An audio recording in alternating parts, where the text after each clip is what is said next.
L'argomento è sicuramente di grande interesse e anche di curiosità, e per il fatto che è una scoperta relativamente recente, in fin dei conti insomma sono poco 60 anni, poco più, insomma, quindi non c'è. Ecco, una cosa interessante anche, una curiosità, al momento questi scritti, ormai i minuti scappano via, non è che abbiamo molto tempo, l'argomento ne richiederebbe più puntate, però ecco, i manoscritti adesso dove sono custoditi? Sono custoditi in un rifugio atomico, in un museo a Gerusalemme e anche nel Museo Nazionale dello Stato non di sono Israele, quindi tutti assieme, sono stati divisi. Esatto, però i posti dove sono custoditi sono tutti rifugi atomici e considerati come i posti più sicuri dello Stato di Israele. Addirittura sono comandati elettronicamente da dispositivi nel caso ci fosse una guerra nucleare e scendessero sotto suolo roccioso e così via. Quindi è affascinante anche questa conservazione e cura che loro hanno.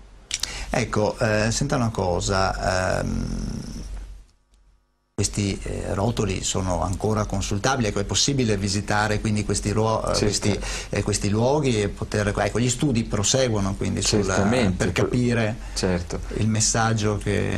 Quasi tutto è stato tradotto, pubblicato, quindi chiunque vuole può andare, non si sta parlando di una truffa, si sta parlando di documenti veri, materiali tangibili, può andare a Gerusalemme o visitare praticamente dei siti o andare a Oxford dove ci sono facsimili di questi reperti archeologici, ci sono le collane, i microchip dove uno può ovviamente vedere in aramaico, greco, ebraico quello che c'è, praticamente le traduzioni, quindi c'è possibilità. Ecco, sulle traduzioni sono concordi su quella che è la traduzione dei testi oppure ci sono dei dibattiti in corso sull'interpretazione da dare? Meno male che abbiamo degli ottimi esperti nel mondo di aramaico e delle lingue antiche e ci sono tanti e quindi se ci fossero state delle cose si sarebbero contestati tra di loro.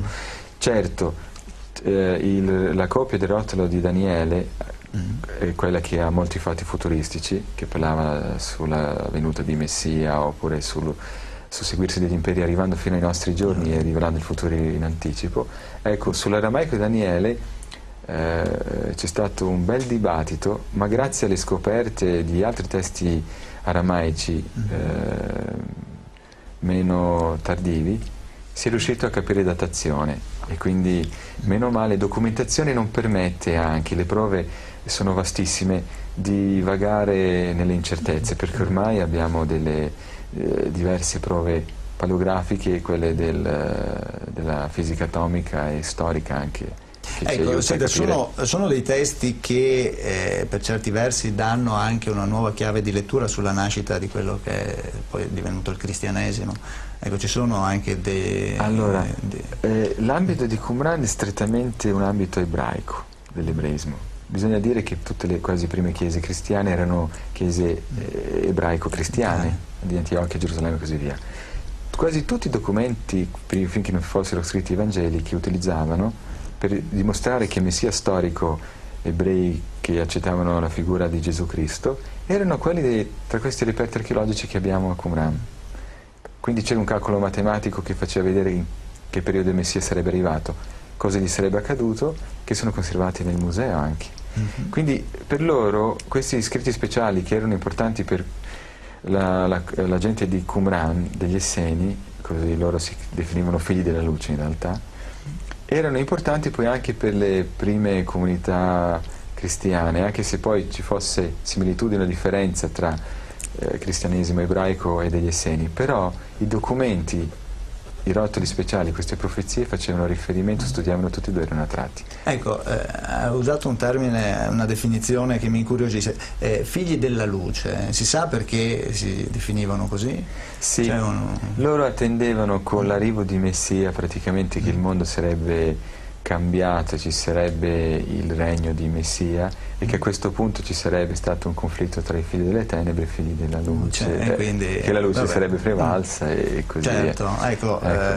Guardi, purtroppo dobbiamo fermarci qua. C'è da dire comunque ai nostri telespettatori che sui rotoli del Mar Morto ci sono numerosi siti internet che si occupano, quindi c'è la possibilità di approfondire l'argomento per chi vuole. Ecco, non so se voi come associazione avete un vostro vostro sito internet? Allora lo stiamo aprendo, perché abbiamo cercato prima di concentrarsi su pubblicazione dei DVD filmati sulle ricerche che abbiamo fatto all'estero, e quindi anche il fatto ci hanno preso più tempo le conferenze, quindi non avevamo quasi avuto tempo. Preferite incontrare le persone, esatto, direttamente in campo, e torneremo credo anche di nuovo a Padova, anche a Veneto, quindi per altri avvenimenti. Bene, io mi auguro che i nostri telespettatori abbiano seguito con interesse questa puntata, sicuramente interessante.